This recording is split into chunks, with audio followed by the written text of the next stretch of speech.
بله لانا سپیدا باش سپیدا موت بینرین کرسات باش بتالبات امنهال زاخوینه ایرو بیستوالا شالو شبکه کو او جلوبرگن کردیم برخورد کن این ظلام سه جور هنه کو جورک بجنه خاک جورک بجنه شالو شبک هن جورک دیجی هید بجنه برگیس اما اف بیستوالا زاخوب نه بیستوالا شالو شبکه دی بیستوالا جلوبرگن کردیل وری آمدکاری باش هد نکنه کو بردیار اولو دست پرکات بو مای دو جاده بردوام بت سیمین بیستوالا شالو شبکه الزاخوب روچت کو جهر چهار پارچه کردستانی پشداری کنه اگر نگریم هاری کار بد جهر چهار پارچه کردستانی جهر چهار پارچه کردستانی جی جباجرن جدا جدا یعنی راپرین زاخ و سلیمانی هولیرا دهوک آکریا شرناخ یعنی مردینه باجرن جدا جدا یعنی هر چهار پارچه کردستانی خلق هاتنه پشداری کنه حتی نه آمده کایت هنه کنه کو بردیارا پشتی نورول وری بجنه کرنیش زاخو کرنیش زاخو او آمدکاریه یعنی به سوال درستی برای چون آمدکاریت نکردن مام صاو سلام سلام بخیر بیمار لکر کوات بخیر بله دوست باس اما چند می ساله بجدی می سوال والله من اما دومی ساله ام ساله قال سالی رابردو جوازیک دبینی انجاری دست پینه کردو والله انجاری دستی پینه کردو بالام هستکم براسی همان جور آمدکاری کی جوانیان کردو ام سال هستکم راسی هنی شهری کردستانی زیادی کردو وکو بلن ورمه چلوانه کاتی چند شهری کی روزهاتی که هیا هین باکور تر کردستانی جورا براسی کلیره ابینین و کلتوری کی جوان لگه یکی آلوگورا کینو براسی هستکم دلخوشی کی جوری بو همو کردستانیه باشه وسط اول شهر جاکانی هر شب پارچه کردستان و هاتون بونمونه جلوبرگی ناوچک جوازی هیا اول لیرا همو جلوبرگ کان دبینن چه سود لام مدل ولا دیزاین یکتر دبینن بله براستی من هستکم یعنی کاتیک اما وکو برگ دورکانی هر شوار پارچه کردستان سودی کی چک من لکتری ورگرتوها من هستکم لوبوی کی کردانی کی تکالبونه کی جوان درسته به جوازی نیه لبینی خلقی زاخو لگل خلقی کرکوکا همان جور حزب کلتوری یکتری دکن اما تنها گورانکاری کی یزگار بلن زور آسانی که هست که گورانکاری لبینی بشکانی کردستان که هست باشه بجگا لنمایش کردن جلوبرگ کان ایرا بازارگاریش دکتر بازارگری بله یعنی که یک اکید یعنی من بنمنا پر خلقی زاخو زور حزم جلوبرگی دستوری مراد خانی بوم که ناوچی امام ناوچی سلیمانی و گرمیان زور ایکنه ولیان دعوای عندك كبراسي قاتي اوان بودوني باشه ایوا وکود شتی شال کینش لگلایا کلاشوانش لگلایا عفو بس ما بلا امشتنا لبادينان يعني امانه زور كم لبردكان رواج زوي لها دواكاي زوي لها حكمي شيء دسكردا كاي شيء دسكردا دائما براستي قيمتي كي خوي هي جواني كي تايبتي خوي هيك كاتيك ناتواني بلن كارجيك بتواني كلاشيك درسكا كارجيك بتواني شالك درسكا ناتواني شوازی دروینی جلوبرگ کان لناوچه بناوچه شوازی هایی هر جوازی هیا زال هی بینی امان ل لشرواله جوازی کمانی ل قاطی کی بلن اما خماشی زاخویا بلام ام خماشی زاخویا بشوازی دستوری کرکوک دوراوا يعني بلا خماش كذا خويا بلام ما عندي بيني شیروان ئەگەر پرسیارێک بکەی لەو بەرگ درۆ خۆشەویستە یەکێک لە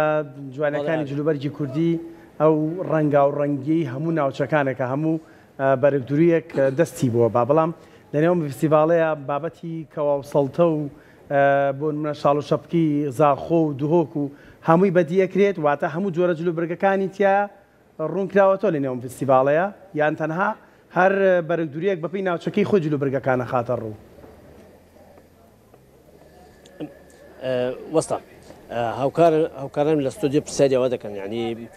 لە ڕەنگا و ڕەنگی جلوبەرگی کوردی ئێستا ئەوانەی کە لێرە بەشدارن ئەوەی وەکو بەرگدور یعنی هەر ناو چهار کەس بەرگدورێک یعنی ئەوەی ناوچەکەی خۆی بەشدار دەکەتیان هەموو ناوچەکانی هەرێمی کوردستانی تێ ینی هەموو ڕەنگەکان لێرە دەبینڕێن بەڵێ بۆ نمونە ئێمە لە کەرکووکدا بەرگدورێکی کەرکک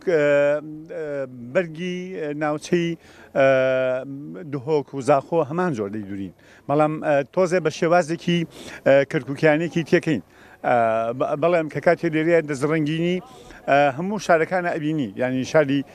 دهۆک کۆمەڵی خەیاتی ێزگا جوانی تایە کاتێک کە دەڕین تەمەشای بەرگی ئەوان دەکەین ئێمە مناڵێم ئەمە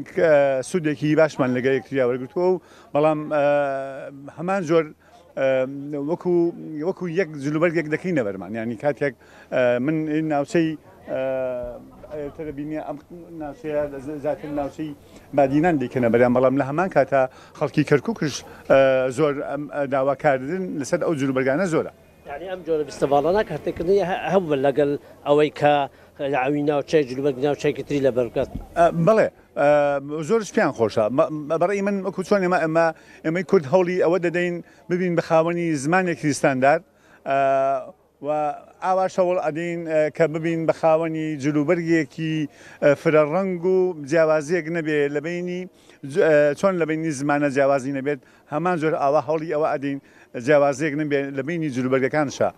لێرە هەمووان ئەوانەی کە بەشدار و ئەوانەی کە میوانش بە ڕۆحێکی کوردی بەشداری دەکەن تاکید وایە کە کاتێک زۆر دڵیان پێخۆشە کە کاتێک خەڵکی ئامەد دێ تەماشای ئەڵێ کەرکووک حەزەکەین لەگەڵ خەڵکی کەرکووکە ڕسمێ بگرین کە دڵی کوردستانە ئەتر ئەمە بەڕاستی هەستێکی جوانە هەستێکی کوردانە دێتە گیانی هەمومانەوە بەریاری وەکو دیار یعنی vêrê hemû wekû amaja pedayî bajarên cuda cudayên herça parça Kurdistanê hatine kul vêrê ji bilî nûmayişkirina cilûbergan ku nûmayişkir dîsa jî çendî bergên hunerî bergên cuda cuda dê bi rêveçîn hevkarî me şer nexhatîne hûn çawanin baş in şwedekarî bête vê derê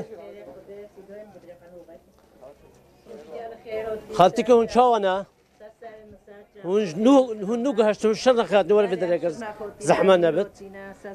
بس صالة يكيه هون مشاركة كان بله بعد دو سال امتنا صالة بله بعد دو سال امتنا هي خدا حاسك ام هوتينا وشرناخي وخواش ملاطي مال فيدنا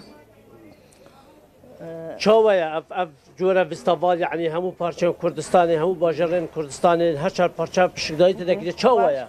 خواشة توزال بورو خواشة ما قصدو ملاطي خواكيناو ام هوتینا ویدیو بله اگر در فتح بت ام راپرین جوالگین یعنی بری ام دومای بینین وکو بینهم اماجه بدای کو نها لجهه که تایبت پانال برواد چون پشت هنگی حتانی برو پانال دی برو چون پشت رو جدی پارچین موزیکی و نمایش جلوبرگ و برگن جدا جدا دی برو چون مام صلوات لبه ماشي بخير بسر ساوم للرابرينوات بالله للرابرينوات چند من سال بجداري كي يكم سال ما بالله چند الخوشي با بجداري كرد والله دل خوش الحمد لله يكتر ناسينا اشتكاني خومان عز ذكين اشتكي باشا تو بتبا يعني سالي كتربون من الشاركة انسيات اللي منها شهر بارشة كردستان با بجداري كردن بالله يا والله هر والله تازيات بيوتا يعني كوبي وشتكان زياتر كي خوشتر جوانتر شتكان دردكون يكتر دناسي زياتر شتكان يكتر بو معلوم دبي ايوتسي من سوينا دافري ما لقى تقريبا جوازي شان هي هم ام يوان دناسين هم يوان جي مدناسن بلاري ابا ئامادەکاریان سێمین فستیڤاڵە شال و شەبکایە و فستیڤاڵە جلوبەرگێن کوردیت ئێدانەسیل زا خۆ تێداکردنەوە ئامادەکاری تێنەکەن عین وێرێ خەڵکە کاتیا هێدی خەڵک تێنەوێرێ و ئامادەکاریان فستیڤاڵە تێنەکردن بەلاری بەڵە شیروان دەست خۆش شیروان سپاس بۆ تۆ بۆ بەڕێزانش فستیڤاڵێکی خۆش و تایبەت دیارەوە نیە من ئارەزوومەکرد لێ ئەتر ئەوە خۆزگەیەکدا هەوڵی بۆ بووی کە بۆ ئەم فستیڤاڵە نزیک وای لێرە وایە بە کاوسەڵتەوە بۆیە چوو باش وڵا لێرە نیتر ئەگەرێتێ دوێ بەرنامەدارم وی ئەم جۆرە فستیڤاڵانە هەر بۆ خۆی ئەتەکێتی سەرداریکردنی بۆ بە کاوسەڵتەوە ئاری یعنی خۆ جلو کوردی جۆری زۆرە بۆچی بە تایبەتارەتێ بە کاوسەڵ ئاخر جلوبەرگی ئەم ناوچەیە کاوسەڵتەیە من بخۆم بەدەداچوونێکم کردووە تێگەیشتوم لە باشووری کوردستان واتای سلێمانی هەڵەبجە چەمچەماڵ ئەم ڕانیە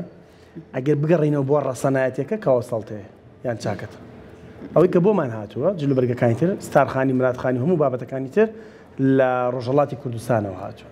باکووری کوردستان جلوبەرگی خۆیان جیاوازی ئێمە بەزانین لەم بەشیانکەین بەڵامەوەی کە لە ڕۆژهەڵاتەوە ئێمە بە حکمی نزیەکەیەکەمان ئەوەیە بەڵام دوو تەماشاکە بێنە بەرچای خۆت وێنە کۆنەکانی شەخ مەحموودینم هەموو کەسانی ناودارەکان بەکەوەسەڵتێ چاکەتێکی سپۆرتیشیان لەگەڵا ئەم بەشە کەوەسەڵتەیە بەڵام جوانی جلوبەرگی کوردی ئەوەیە کە ئێمە لە هەموو ناوچەکان ئێمەوەی کە بەدیمان کرد بێ وایە ڕەنگە واژ نەبێەوە نیە من ئەوەی خۆمە ئەوە بەدەداچوونی خۆمە دڵنیاشم لە خۆشمۆ نایڵم چونکە لەگەڵ چەند پسپۆڕێکی بواری جلوبەرگ و مێژووی جلوبەرگی کوردیا قسەم کردووە ئەوانش قسەکەی منیان پشڵاس کردوتەوە واتە قسەکەم تەواو تا عیبی نییە